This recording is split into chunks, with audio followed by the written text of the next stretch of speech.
So those are your fundamental defensive tools, blocking and punishing. Doesn't get any simpler than that.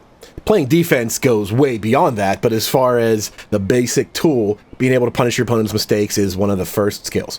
So offensively, one of the biggest tools you have is your stances and the mix-ups that come from those. This is where the character thrives, and the more she can continue these stances and stances into stances, the damage she reaches gets out of control. So they'll spend more time with the actual stances and what to do later on in the gameplay section, but for now I just want to show you these stances so you have them in your mind. As you think about everything else, you already know what cat foot stance 1 incorporates, so anytime you see it show up, you automatically think about it. I think it helps to have this view of the stances first and then build on top of that with everything else. So there's 4 major stances, and they kind of come in pairs. There's a cat foot stance 1 and a cat foot stance 2, which are unfortunately named. I really don't know why they couldn't think of anything else. I really feel like karate dojos have to have different names for this form. That seems kind of crazy to me, but it's what it is. Cat foot stance 1 is forward 3 plus 4. Cat foot stance 2 is back 3 plus 4. You're rarely going to do these out in the open like that. 90% of the time when you use these stances, you're going to use them out of transition from certain moves. Forward, forward 2 transitions into cat foot stance 1 automatically. See her hands go 1 high, 1 low? That's cat foot stance 1. So anytime forward, forward 2 makes contact, you go into that stance automatically at plus 15, which is really good. You have a guaranteed mix up there.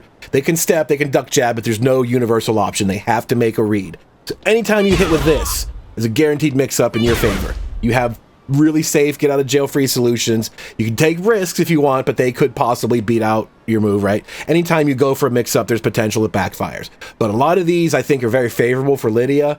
Anytime anything out of this stance is safe on block. All of these options are safe. You could just do whatever you want and basically get away with it. They'd have to be really gutsy to try to duck in the middle of one of these situations. But be warned, that's possible. They might try to duck, trying to get inside your head or whatever, you know? Just be careful with it sometimes. So forward, forward 2 leads directly into cat foot stance 1, whereas down forward 2 leads into cat foot stance 2. You can see this is almost exactly the same punch. It's nearly an identical punch, but this goes into the other cat foot stance. Both of her hands waist high.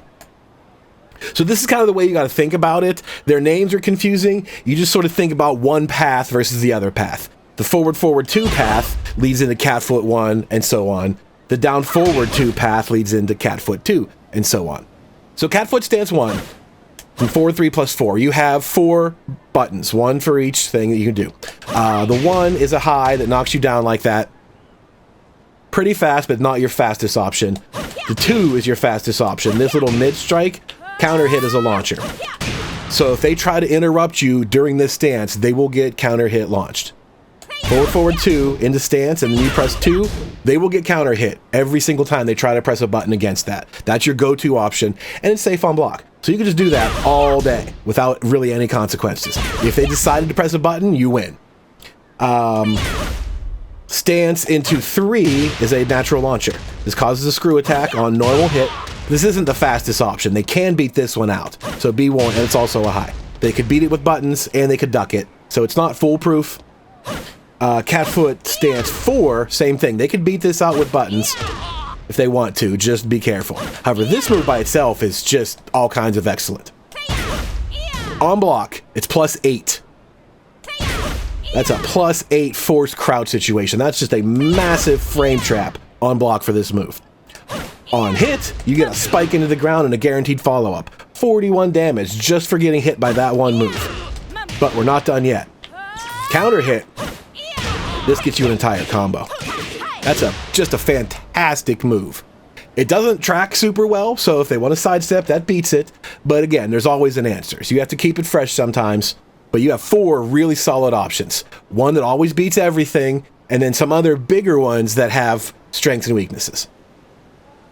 So that's all there is, just one of each button. There's no low out of cat foot stance 1. So they could just stand there all day and not have to do anything, and they would be okay. Except they're going to start getting tired of this. If you have someone that's doing a turtle on you all day, keep doing that. They're going to get tired of being stuck at plus 8, so they have to do something. And then it's like, okay, well, I'm going to start ducking from now on, right? That's when you go for this. Or I'm going to start sidestepping from now on. That's when you go for that, right? You always have to play a little bit of a mind game when it comes to a mix-up. You can also, from cat foot stance, press backwards and do this little hop away. This is actually kind of nice.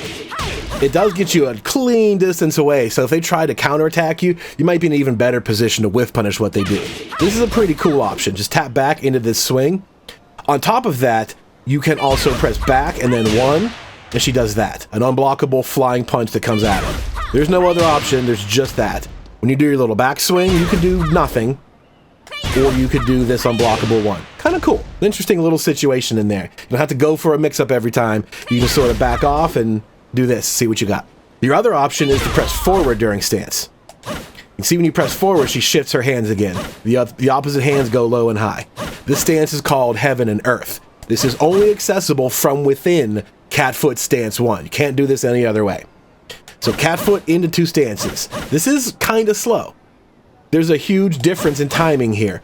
And it turns out most people think you can read and react to this. This is a super duper dangerous stance, but it is reactable. Even when you get hit here, right? You cannot challenge this stance. But if you see her do that, you can challenge it. If you see those hands shift, you can magic 4 or jab and stop her in her tracks from doing this. So you ask, well, what good is that for? It's good for Oki situations. When they're on the ground or at the wall especially, you're standing on top of them, you go right into stance. They can't hit you out of it. They're going to stand up right into this mix-up. And this mix-up is a hard one. Heaven and Earth 1 is just a natural launcher by itself, mid, safe on block. Right? Can't complain about those. Safe mid launchers, good stuff. Heaven and Earth 2, whoops. Heaven and Earth 2 is a low. Pretty darn good low. Nice and plus on hit, does a decent chunk of damage, but counter hit, this low is a launcher. So those are really good options. Counter hit launching low, natural launcher mid. Well, what else do you need? You also have 1+2. Those blue sparks. Plus 14 on block. I'll show you in the actual frame data so you know I'm not kidding here. When they block that, it's a high. They could duck this option. But ducking against the stance mix-ups you're going to teach them is very dangerous. They're going to want to think twice about just plain out ducking. So you can see that 1+2 attack is plus 14 on block.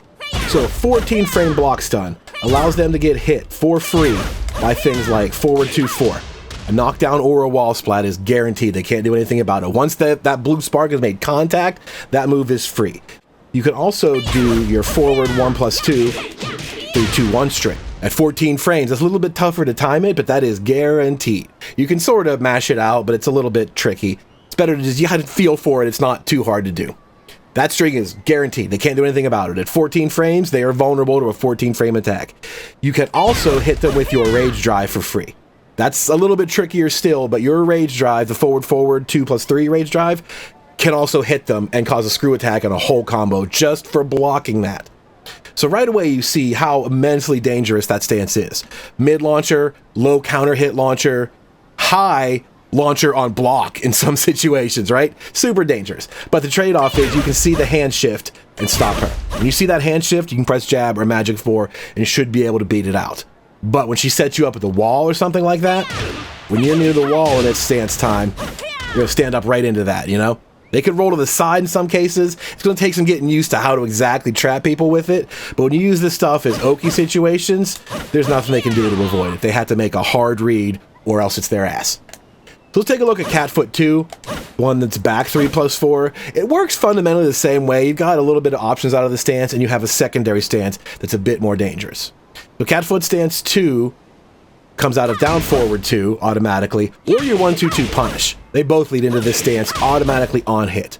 The 1-2-2 does not give you as much advantage, so some of the other options they can beat out, but it still remains true that there's one option that cannot lose to buttons. So you're free there. They can't just get out of jail free by pressing jab. They have to make reads. Cat foot stance 2-1 is this nice little mid knockdown.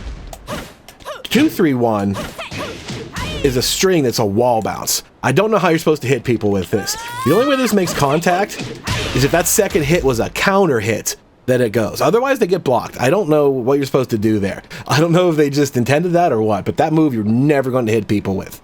2-3-1 as a wall bounce, it's never going to happen. I wouldn't get used to it, but it's there. If you feel like you could get away with it, sure. The hits are all safe. you could just do it and there's no consequences to it. It will kind of track a little bit too if they try sidewalking. So if it tracks and it's safe on block, why not, right? Throw it out sometimes, no big deal.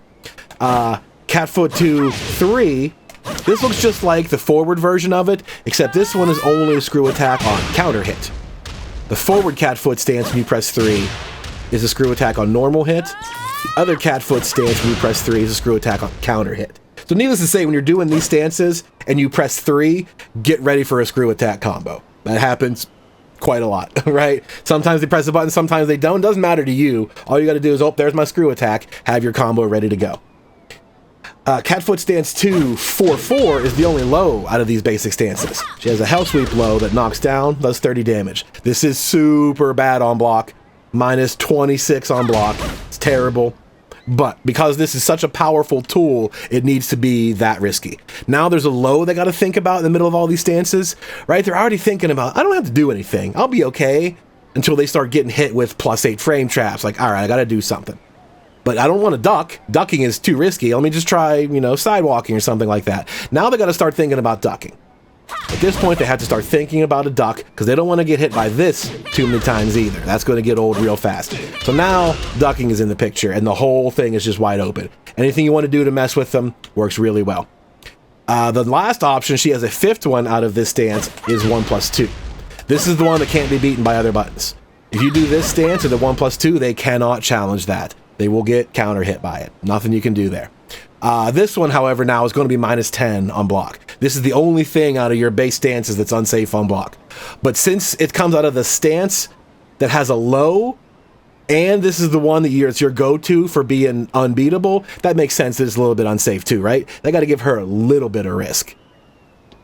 So this stance is a little bit more versatile than cat foot 1 because it has a low, and because it can still stop you just as cleanly. So they added a bit of risk to it. Not so bad. You also can do the backdash by pressing back. And the same unblockable comes out of it by pressing 1. That's the same for both cat foot stances. Cat foot stance 2, when you press forward now, you get a different secondary stance. This is called Pouncing Tiger, Stalking Wolf. PTSW in the notation. And again, you can recognize when she does that, and the same thing applies. You have time to do it. When you connect with this move into stance, you cannot challenge the cat foot stance. But if she goes into that, you can challenge it. You just have to be careful. You just have to learn what hits and what doesn't. So when you see that shift, be ready. Because again, this is super duper dangerous. You don't want to let her get away with this. When she's in this, the 1 attack, that nice big knockdown, well, guess what this is? This is +6 on block, just for no reason. It's a 45 damage knockdown. And on block, +6. Like, how crazy is that, right? Jeez, that's so much. You stand there and you get frame trapped. You move incorrectly, 45 damage. That's a huge move to have in the arsenal. On top of that, there's 2, just a nice chunk of damage and a knockdown flips you over like that. This is a really good, utility move. You find yourself in this stance, you don't always have to go all or nothing. This move is good to just use in neutral, as is 3-1. PTSW 3-1 is this little poke stance. Look at that. That's 40 damage on its own. How? That's just a crazy amount of damage. Not to mention the silly range this has. Right? Because the pouncing wolf stance takes a step forward, then that 3-1, huge amount of range here to get 40 damage off of it. Those are high damage pokes. There's nothing more to them. They're just pokes, but man, that damage hurts. So to tie it all up together is another low. But you'll notice knocks down on normal hit, and you guessed it, counter hit, this is a launcher. So look at how many dangerous things there are. Crazy amount of danger. Everything is so risky. So that's what I said in the beginning, that the longer she gets to run this stuff on you, the longer the day is going to get for you. You really need to learn defensively how to stop this stuff. And they can see these hand shifts and challenge her at that moment. They got to learn how to do that. But if you set it up correctly at the wall, they're not going to have any way to do anything about that, right? Stuff like that, right? They need to make a good read. They need to tech roll correctly, stand up correctly, whatever it might be. You're setting up the offense for free when you can do this stuff as Oki. Out in the open, secondary stances are risky. First stances are clean. Forward 2 in a stance, no worries. You have the advantage in that situation. Forward 2 in your second stance, watch out. It's their advantage in that situation. So we'll talk about how these work out more later on. I just want you to see what they all do as we go forward and you learn, okay, well, that would be a good stance to do this, right? I can do this or I can do that mix up. Now you have these in the back of your head. 2 cat foot stances, each with their own set of buttons, highs, mids, frame traps, counter hit launchers everywhere, and then secondary stances that are even more deadly. This is the basis of your offense. When you start getting momentum, you start rolling, this is the stuff you want to start rolling out. So you have to have this ready to go, locked and loaded. The only problem is distinguishing which one is which. It takes you a while to get used to which stance you're going to be in when you do this move, or you do this move, or you do the punish. Take you a while to remember, oh shit, that's the low stance, or oh, that's the other one, right? A little bit of confusion, but you'll get there eventually. So that's why I start with this, so you're always thinking about it.